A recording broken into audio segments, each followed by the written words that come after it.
Welcome to this episode of Nicole Stone Outdoors, and this is all about fishing the Rainy River right now in the spring, staying with Riverbend Resort. Highly recommend you guys check them out and book so you guys don't miss out on this awesome bite. But we are crushing walleye today and doing it my favorite way, dragging jigs.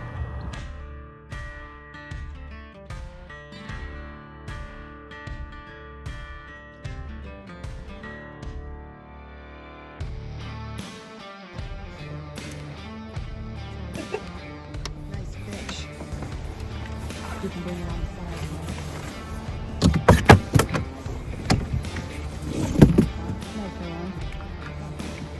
Nice little thinking it. It's a nice fish. Nice fish, pal. What were you doing, honey? Barely moving it. The jig and the minnow. Beast. Barely moving it and just smoked it, right? Just smoked it.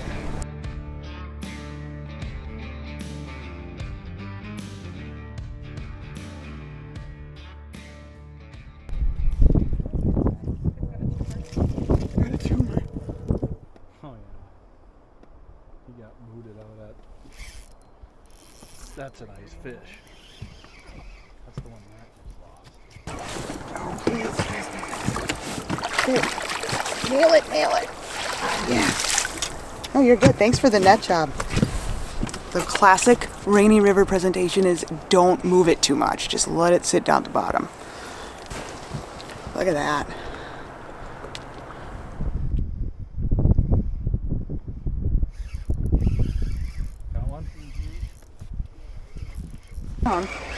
Nicely. Nope, just a fighter. Smaller one, maybe 20. It's fun. Thanks, pal. You got pliers? There we go. I don't reel little fish at all. There was a hit. There we go. Yeah, like I thought.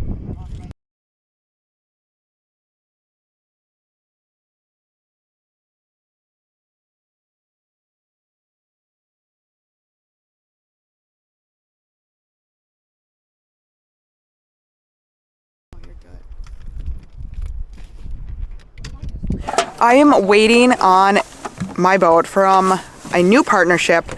Polarcraft did shut their doors this fall, or Apex shut Polarcraft's doors this fall, which is sad, but luckily I've been able to connect with another brand and I'm so excited to share with you guys. But in the meantime, really happy that my friends and family have let me jump in with them. I've had some advice on fishing from shore and a lot of success there.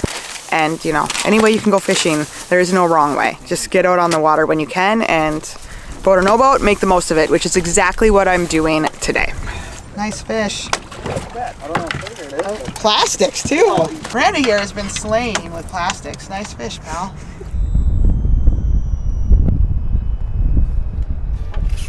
There's a nice one. Perfect.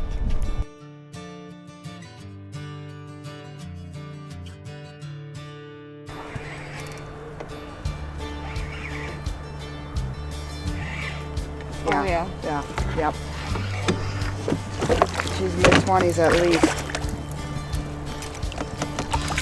Yeah. Yeah. Oh my gosh. Tank. That's a tank. That's a tank. Biggest one yet. Biggest fish yet today. Just throwing out a minnow, letting it sit out there with a flasher jig, and they're just hammering it. The less movement, the better, which is pretty typical for Rainy River in the spring. It is really dragging in the mud, and too much reaction seems to not help the cause. Water temperature's around 41, which is a good temp for spring fishing. When it comes to a setup, I like a medium fast action rod. What I have here is a St. Croix Avid, and then I also have their higher end Legend Elite that you'll see in a lot of my videos. A lot of times I'll have 8-pound braid and a fluorocarbon leader with a double uni knot. I like the leader. When the water's this muddy, a lot of times I'll also just go straight braid. That's kind of my standard setup anywhere, you know, with the leader typically, or in muddy water. I'm not too worried about it if I'm getting snagged on rocks like I have been today. And today we've just been using 1/4 ounce jigs in plastics, and then minnows, a variety of plastic. I've got a forward facing sonar jig in a break and shad plastic. I also have a flasher jig that's been really great today, and just a live rainbow. These are pretty typical things, and what you guys are gonna do, and you'll see in this video, is you're gonna cast it out, and you let it sit there. They're just picking it out of the mud. Classic rainy river fishing is slow movements and just dragging it in the mud, sand, rocks. That's how you're gonna get them. So a couple things when you are in the rainy any time of the year is clear water is your friend. There are times, especially in the spring, that it gets so dirty that the season's pretty much over. If you can time it to where it's clear, that's ideal. This year it's great because even though the Fork Rivers have opened and the water's a lot muddier than it was a week ago, you're still able to catch fish. But find those pockets that are clear. That's going to be your best friend. 2 is drag jigs. I highly recommend that you kind of leave them out there and do the slowest possible drag. I've never had a lot of luck snap jigging on this body of water, on this river.